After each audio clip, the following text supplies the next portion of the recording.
next a Suzuki TR750.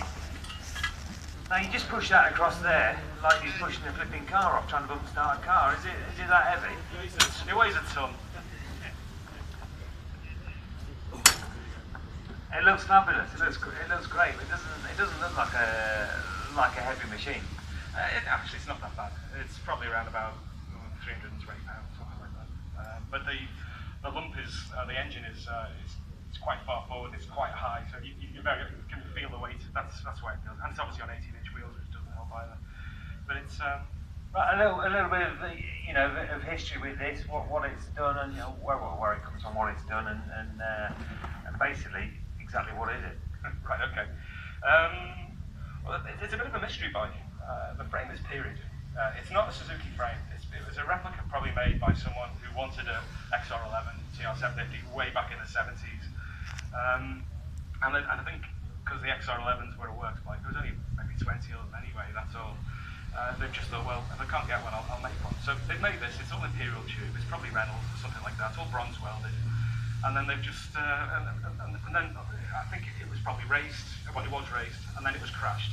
And it basically went through several people who thought they were going to build it, never did. And it had a big belly in the tank, and the bearing had been ripped off, the forks were smashed.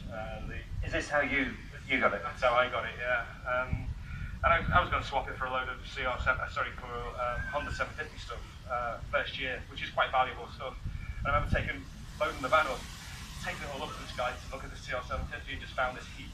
And ended up sort of putting most of it back in the van, saying, you're not having any of this, So I ended up getting it reasonably cheap because it was in such a mess. And then after that, it took 3 years to find all the parts.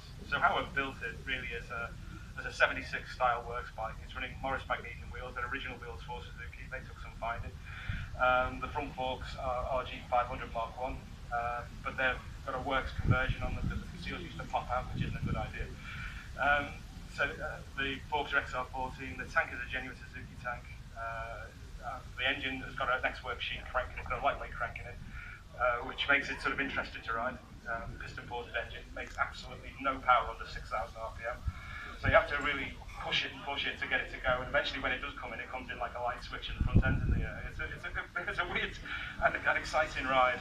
We made the exhausts. A lot of apart from there's a lot of it we've made, to be honest, but the point is we've tried to get it as close as we can to a factory bike. Now, you've spoken about various things, the sheen crank.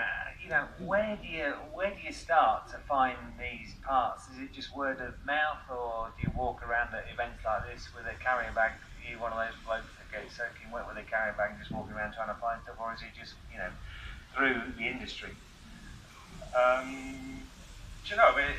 It's everything. I'm not a carrier bag type guy, to be honest, but it's eBay. It's you put an advertisement on one of the websites and somebody comes back, and it just takes forever. The front wheel came from a farm in Hereford.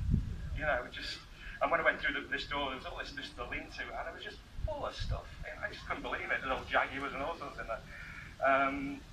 The seat is replica, the fairing is replica, but just about everything else. If I couldn't find it, I made it. All the control levers are all exactly as they should be. They're all handmade.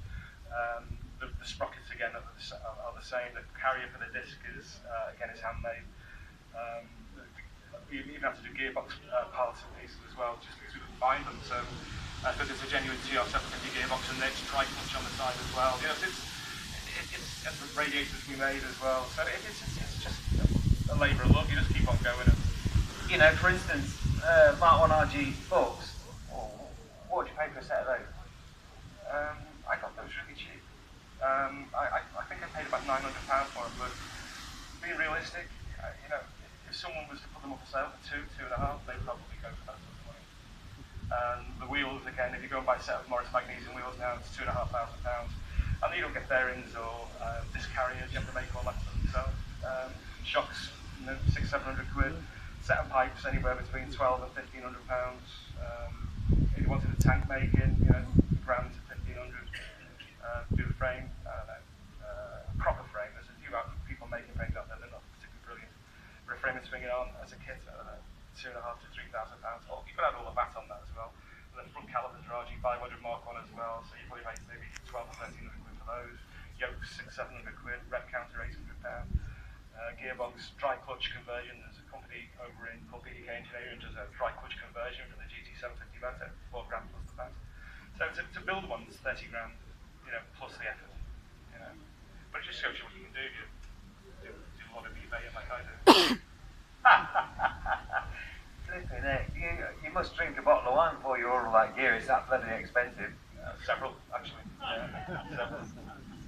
Right, can we hear her running? Thank you, mate.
Do you ride it?